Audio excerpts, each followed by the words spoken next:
Mas Yayak, kita masih ngobrol soal sambal bususan. Saat ini sambal bususan udah didistribusikan kemana aja nih, Mas Yayak? Sebenarnya kalau distribusi kita di Bali ya, di Bali sama di Jakarta paling masih online aja.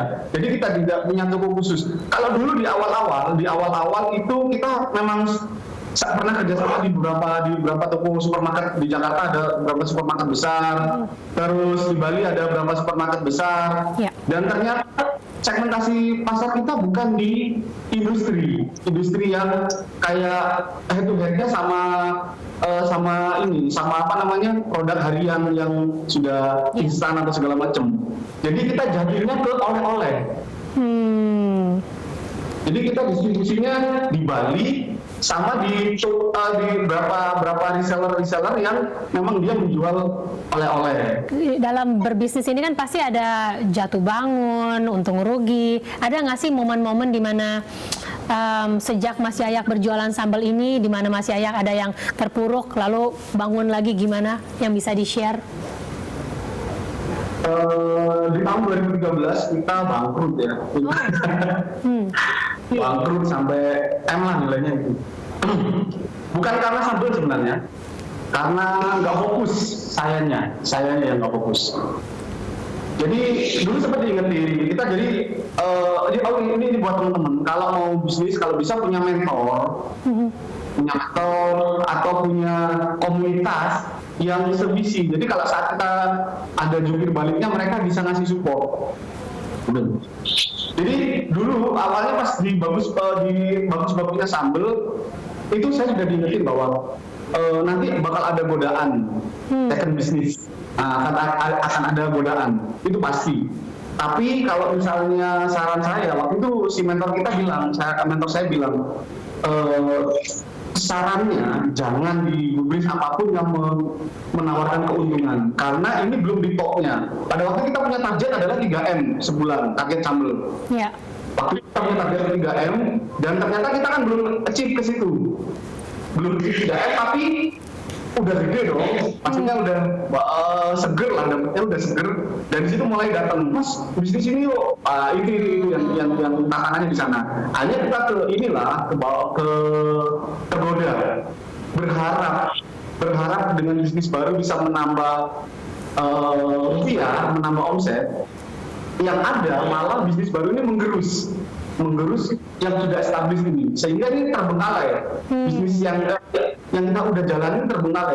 Harusnya tenaga saya yang bisa saya gunakan untuk membesarkan bisnis yang lama, itu malah saya bagi untuk membesarkan usaha yang baru, yang dimana hal ini seperti waktu saya melakukan sambal bususan 4 tahun yang lalu. Iya, saat ini kan Bali sepi wisatawan ya, dalam kondisi pandemi seperti ini. Lantas gimana caranya Mas Yayak terus berjualan sambal bususan gitu? Karena kan sambal bususan identik dengan sambal oleh-oleh. Tetap kita menunjukkan bahwa produk kita masih ada, nggak tiarap gitu. Kita tetap muncul lah, nggak tetap menyapa reseller seperti itu yang harus dilakukan. Jadi kita menunjukkan bahwa kita masih ada loh. Gimana caranya kemudian biar eksistensinya sambal bususan tuh gaungnya masih kedengeran gitu, Mas Yayak? Apakah secara online kah atau gimana strateginya? Kalau offline kan kita bisa pameran, kita bisa jualan langsung ke end user. Kalau sekarang yang bisa dilakukan ya optimasi di sosial media dan sharing-sharing lah, misalnya sharing-sharing sama teman-teman yang memang mau membuka usaha sambal. Seenggaknya kita ditahuin loh, kita masih orang tahu bahwa ini masih ada loh, ternyata nggak tiarap gitu. Iya, jangan sampai ya. Baik, oke. Rencananya untuk kedepannya gimana, Mas Yayak, setelah semoga pandemi ini cepat surut? Rencana kedepannya gimana, untuk ada rencana ekspansi atau gimana? Kalau rencana salah satu rencana yang belum terwujud dari kita adalah bikin versi saset. yang nantinya itu harapan kita bisa bekerjasama dengan brand dari luar yang masuk ke Indonesia. Misalnya kita bekerjasama dengan merek A yang menjualan pizza, tapi pizza yang menggunakan sambal ini, sambal khususan. Kalau kenapa sih kok harus menggunakan misalnya sambal merek lain yang dari luar negeri? Kenapa tidak coba kita combine yang ada citra rasa lokalnya menggunakan sambal kita? Itu salah satunya. Misalnya produk ayam goreng terkenal, tapi ada varian yang tradisionalnya. Kan ada tuh sekarang yang bikin geprek-geprek. Nah itu sebenarnya itu cita-cita kita. Cita-cita kita punya sasetan yang bisa dibanding dengan produk brand-brand ayam goreng yang sudah besar atau brand-brand makanan yang sudah besar. Yang masih connect, rasanya masih nyambung lah rasanya. Itu sebenarnya harapan besarnya itu.